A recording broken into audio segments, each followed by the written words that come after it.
그 20일 날 이제 목요일 날 변론 기일이 잡혀 있는데 네네. 윤 대통령 말이죠. 네. 근데 그날 형사 재판도 이제 막 스타트를 하는 날이고 형사 재판뿐만 아니라 구속 취소 청구에 대한 것도 그날 뭐 얘기를 한다고 그러니 네. 지금 몸이 뭐 10개라도 모자랄 지경인데 그걸 구태여 그날 꼭 또 하겠다 그러네요. 헌재가. 아, 너무 무리한 진행이죠. 저는 무리한 겁니까? 무례한 겁니까? 무리하고 무례한 것이죠. 네. 근데 그리고 원래 애초에 박근혜 전 대통령 같은 경우에는 아시다시피 네.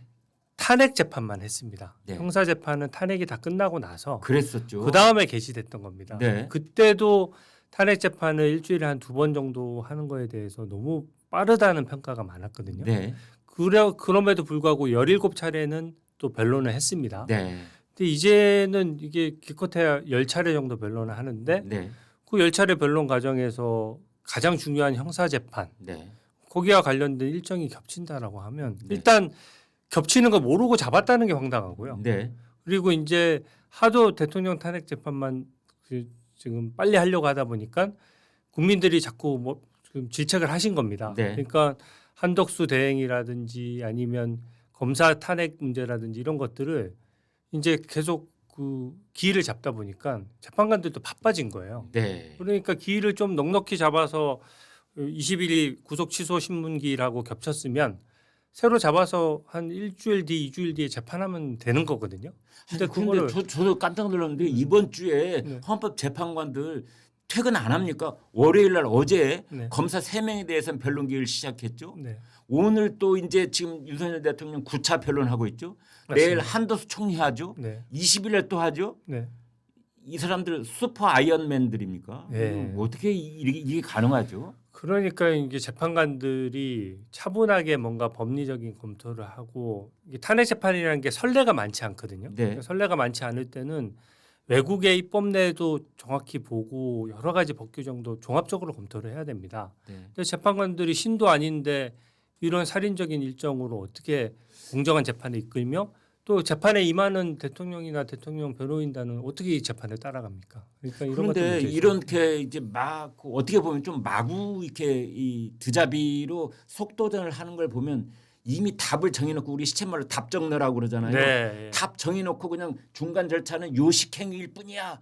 뭐 이렇게 강변하는 듯한 느낌마저 주거든요. 제가 이거 지금 한두 달 전부터 네, 이 헌법재판관이 6인 체제에서 네, 원래 6명이면은 변론 심리 자체를 진행하면 안 되거든요. 네, 최소한 7명이 있어야지 이제 심리를 진행할 수 있는 것인데 네, 그것을 이제 이진숙 방통위원장 사건에서 잠깐 집행정지돼 있다는 이유로 네. 그러니까 남의 재판에서 그 해당 규정이 집행정지가 돼 있다는 이유로 무리하게 대통령 탄핵 재판에 그 적용시킨 겁니다. 네. 그 제가 스스로 머리를 깎는 그런 규정을 하나 만들었더군요. 그런 거죠. 가처분 인용을 해서. 예, 예. 네. 헌법재판소의 셀프 규정 같은 거죠. 예. 본인들이 재판하기 편하고 법에 엄연히 7명 이상 할 수 있던 것을 네. 그냥 헌법재판소가 단심제다 보니까 누가 뭐라 할 사람이 없지 않습니까? 네. 그러니까 6명 체제로도 된다는 법 해석을 내놓고 네. 그것을 또 이진숙 방통위원장 재판에서 나왔던 법리를 가지고 정말 편리해요. 거기는. 그리고 또 대통령 탄핵 재판에 적용을 해서 갑자기 재판할 때부터 제가 그때 이미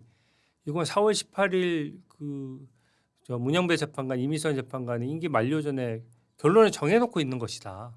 그렇게 제가 좀 한번 짚어드린 바도 있고요. 실제로도 무리한 재판 진행이 엄청 많습니다. 그래서 네, 네. 이제 지금 저희 시청자들께서 참 그동안 궁금해 오셨던 것이 네. 이제 윤석열 대통령 변호인단 측에서 네. 이제 항의를 당연히 하지 않습니까? 네. 그러면 문영배 재판소장 권한 대행이 네. 아 그거 뭐 무슨 대본이라고 그랬더니 이 헌재가 뭐 드라마 찍는 데야 대본이라는 말을 하더라고요. 네, 네. 그래서 대본에 의한 것일 뿐입니다라는 말을 해서 깜짝 놀랐는데 이게 무슨 뜻이에요? 아 이게 진짜 저도 정말 문제라고 생각하는 게요. 네, 이제 탄핵 심판을 하기 위해서 좀 빨리 서두르려고 하다 보니까 검토할 쟁점이 많지 않습니까? 네. 그러니까 애초에 탄핵 심판 TF라는 거를 만들었어요. 탄핵 심판 TF. 네. 근데 TF라는 게 헌법 재판관들이 만든 것이 아니라 네. 재판관 밑에 있는 재판 연구관들이 있거든요. 연구관들. 네, 재판 연구관들 10명으로 구성된 TF를 만든 겁니다. 그 사람들도 사법시험 합격한 사람들이죠. 근데 그 재판 연구관은 그 갈 수 있는 루트가 다양해요. 아, 그러니까 그렇습니까? 4급 이상 서기관으로서 법률 업무에 종사했거나 아, 뭔가 박사학위 소지자거나 그러니까 네. 루트가 좀 다양합니다. 변호사이거나 네, 뭐, 변호사이거나. 네. 그러니까 그만큼 사실은 책임이 없는 자리죠. 꽤 규모가 있는 모양이죠. 수십 명 규모 됩니까? 예, 아마 제가 세보진 않았는데 예. 수십 명 규모는 당연히 되고요. 네. 이제 보통 때는 어떻게 하냐면 일반 국민들의 이제 헌법 소원이 이런 거 많이 하잖아요. 네. 그러면 그런 것들에 대한 걸 재판관 9명에서 다 일일이 보기 어려우니까 네. 그런 것들을 어떻게 보면 재판을 보조하는 역할을 하는 겁니다. 네. 그래서 원래 재판 연구관들은 뭐 재판관이 전체적인 재판 스케줄을 짜고 재판을 이끌어가면서 네. 내가 이거 독일 입법 내가 좀 궁금해. 네. 독일에서는 이럴 때 헌법재판소에서 어떻게 하고 있어? 네. 이런 질문을 했을 때 네. 그런 것들을 리서치해서 음. 보고하는 그런 역할을 하는 조직이에요. 아, 그러니까 어떤 민주적 정당성도 당연히 부여가 안 되고요. 그렇네요. 예, 그래서 채용 절차도 헌법재판소에 전적으로 막혀져 있고 헌법재판소 대행이 이제 임명하는 구조거든요. 그러니까 그렇다면은 네네. 제가 상식적으로 그냥 느끼기에 그 헌법재판소장이 네, 어떤 그 변론 기회를 잡음에 있어서 네, 지금 텔레비전으로 전 국민한테 중계가 되고 있을 때는 네, 자신의 의견 또는 재판관들의 의견으로 말을 해야지 네, 대본에 따라서 진행하고 있다 이렇게 얘기를 하니까 네. 마치 헌법 연구관들이 이 재판관들한테 내놓은 일정을 우리는 그냥 따라갈 뿐이에요라고 핑계대는 말처럼 들렸어요. 예, 매우 부적절한, 그러니까 언행도 부적절하지만 네. 탄핵 심판 TF는 민주적 정당성이 전혀 없거든요. 누가 뽑습니까 그 사람들? 그 사람들 그냥 공무원처럼 예. 그냥 그때 시험을 보거나 아니 해서 그 태스크 포스예요. 그러니까 테스크포스를 임명한 거는 예. 헌법재판소장이 기본적으로 결정권이 있는 겁니다. 지금 그래서 혼자 다 했다고요 그걸? 문영배 소장 대행이 아마 현재도 사무국이 있으니까 사무국에서 안을 올렸겠죠. 네. 하지만 제가 문제 삼는 부분은 예. 헌법재판소장 대행이 임명을 하는 겁니다. 그러면 예를 들어서 그 9명의 구성이 예. 지역 안배가 되어 있는지 아. 보통 이제 우리가 인사를 할 때 지역 안배도 하고 하죠. 그때 또 뭐 어떤 전문 영역이 좀 다르면 배분도 하고 하지 않습니까? 네. 예. 근데 가뜩이나 민주적 정당성도 없는데 지금은 또 아까 지적하셨다시피 탄핵 심판이 엄청 그 살인적인 일정이에요. 그러니까 네. 재판관들이 차분하게 뭘 검토할 시간이 없으니까. 이번 태스크포스는 대통령 탄핵 소추에 관한 태스크포스잖아요. 맞습니다. 그러면은 연구관들이 뭐 가령 50명쯤 있다고 가정을 해봤을 네, 때 네, 그 중에서 헌법에 관한 논문을 쓴 사람이라든지 네, 헌법을 연구해 온 사람이라든지 네, 이쪽 업무에 종사한 경험이 있다든지 하재해야 되지. 네. 가령 뭐 기업 합병에 관한 연구를 해온 사람이라든지 이러면 안 되는 거 아니에요, 그죠? 근데 뭐 전문성은 예. 나름대로 재판 연구관 할 정도면은 법조인 정도의 전문성은 있는 건데요. 네. 제가 문제 삼는 부분은 뭐냐면 헌법 재판관들은 국회 3명, 대법원장 3명, 대통령 3명 임명해서 간접적으로 민주적 정당성이 부여되는데 네. 헌법 재판 연구관들은 그런 게 전혀 없거든요. 그러니까 문영배 재판소장이 그 많은 연구관들 중에서 10명을 찍으면 되는 겁니다. 매우 임의적이네요. 네, 임의적이고 그것을 그분들은 초안이라고 얘기하지만 네. 생각해 보십시오. 재판관들이 일단 너무 바쁩니다. 네. 그러면 초안이 뭔가 올라왔을 때 검토할 시간이 충분하지 않으면 초안이 곧 결론이 되는 겁니다. 그럴 가능성이 그러니까 높네요. 헌법재판관이 뭐 이의 제기하려면 할 수 있죠. 네. 하지만 이게 초안의 중요성이 너무 커진 상태에서 이 대통령 탄핵 심판이라는 거는 지금 여야의 이해관계도 첨예하게 대립되고 이 국민들의 의견도 엄청나게 갈리는 부분이잖아요. 근데 그것을 주도하는 게 탄핵 심판 TF라고 하면 그건 좀 문제가 많은 것이죠. 여러분 오늘 석간신문이 문화일보입니다. 그 지금 문영배 체제에서 그 헌법재판소가 법 규정을 위반한 사례를 7가지를 모아놨습니다. 한번 보시죠. 지금 이렇게 딱 일면에 표를 만들어놨는데요. 네. 이게 다 형사소송법이거나 헌법재판소법을 위반한 사례를 이제 모아놨는데 좀 세밀하게 들어가면 7가지 뿐이겠습니까? 저희가 이거 지금 제가 기존에 한두 달 동안 계속 이런 지적을 해왔는데 네. 제가 지적했던 것도 100%다 포함되어 있고요. 예. 뭐 지적하려고 그러면 10몇 가지가 될 것 같습니다. 제 생각에. 그러니까 네. 그 피청구인 입장에서 윤석열 대통령이 네. 충분한 방어권 충분하고 넘치는 방어권을 주장하는 것도 아니고 네. 균형은 맞춰야 될 거 아니냐. 네. 네. 그래서 거기에 해당되는 걸 했는데 오늘 했던 것처럼 네. 그게 다 기각되고 네. 또 대본대로 했을 뿐이에요라는 그 딱 한마디 네. 또는 필요성이 인정되지 않는다라는 딱 한마디로 네. 다 기각 처리가 되어 왔어요. 네. 근데 이제 이 나중에 이게 네. 탄핵 소추 결론에 있어서는 네. 묘하게 영향을 미칠 수가 있습니다. 왜 그러냐면요. 네. 헌법재판관이 8명이지 않습니까? 네. 현재 보수 성향과 진보 성향을 굳이 추천 경로로 본다 그러면은 네. 진보 5명, 보수 3명이에요. 네. 근데 그러다 보니까 이제 절차 진행을 할 때 네. 탄핵 심판 TF에서 어떤 안이 올라오면 재판관들끼리 토의를 하지 않습니까? 네.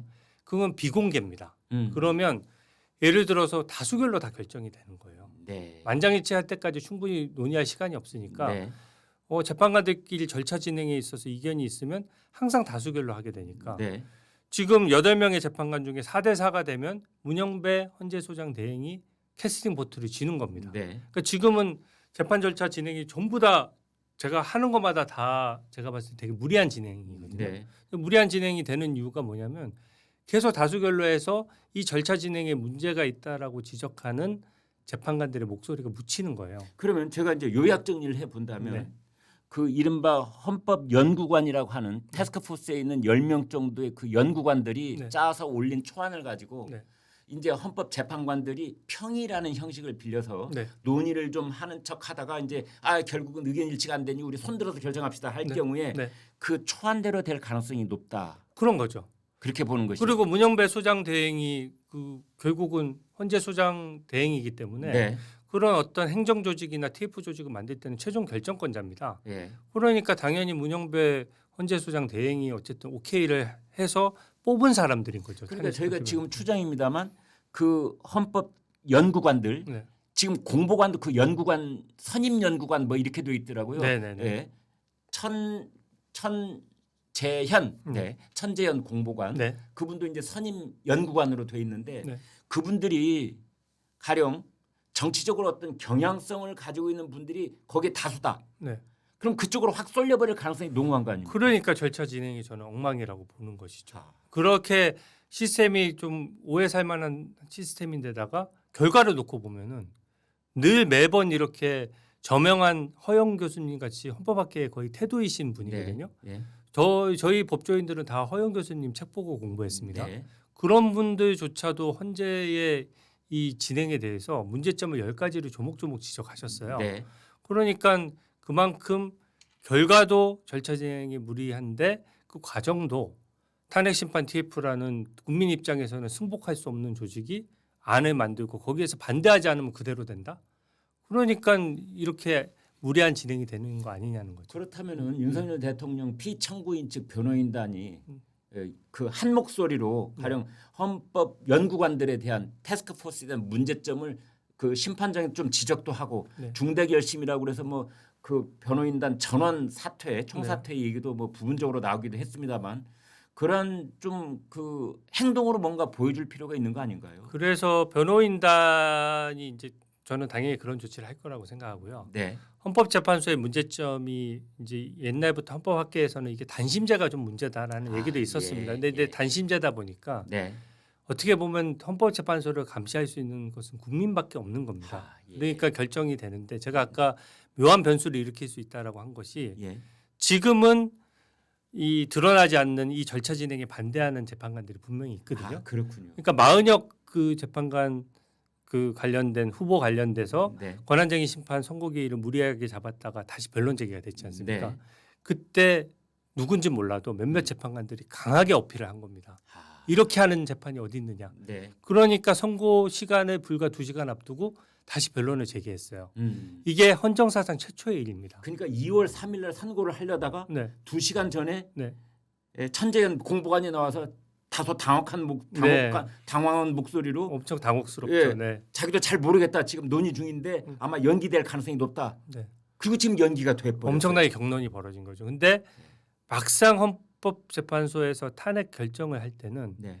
절차적인 부분도 따지거든요. 가령 내란죄를 탄핵 소추문에서 뺐는데 네. 저는 내란죄를 뺐다라고 하면 네. 어떻게 보면 내란죄를 뺨으로써 이 대통령에 대한 어떤 방어권이나 절차적인 거는 대충 하는 거거든요. 내란죄가 빠졌기 때문에 대충 한다 이런 논리예요.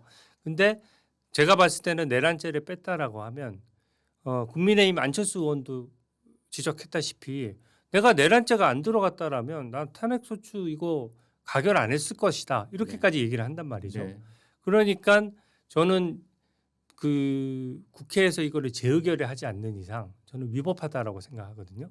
근데 지금 그 다수의 표에 숨어 있는 소수 재판관들의 표가 제가 몇 표인지는 몰라도 이 절차 위반을 최종 결론할 때는 어쨌든 자기 이름과 역사 앞에 또 국민 앞에 자기 이름을 걸고 결정문에 자기 의견을 남기는 거지 않습니까? 그러면 그 의견이 3명 이상이 저처럼 이 절차 위반에 대해서 심각하다라고 생각하면 탄핵 그 자체를 각하하거나 기각할 수 있는 거거든요. 저는 그래서 이런 절차적인 지적이 사람들은 얘기합니다. 단심제인데 왜 이렇게 지적해봤자 소용없는 거 아니냐라고 하는데 저는 포기하지 않고 끝까지 지적해야 된다라고 생각하는 것이 그렇게 지적해 나가야 결국에 마지막 결정할 때 소수의 재판관들이 결국 양심 있는 결정을 할 것이다. 이렇게 보는 것이죠.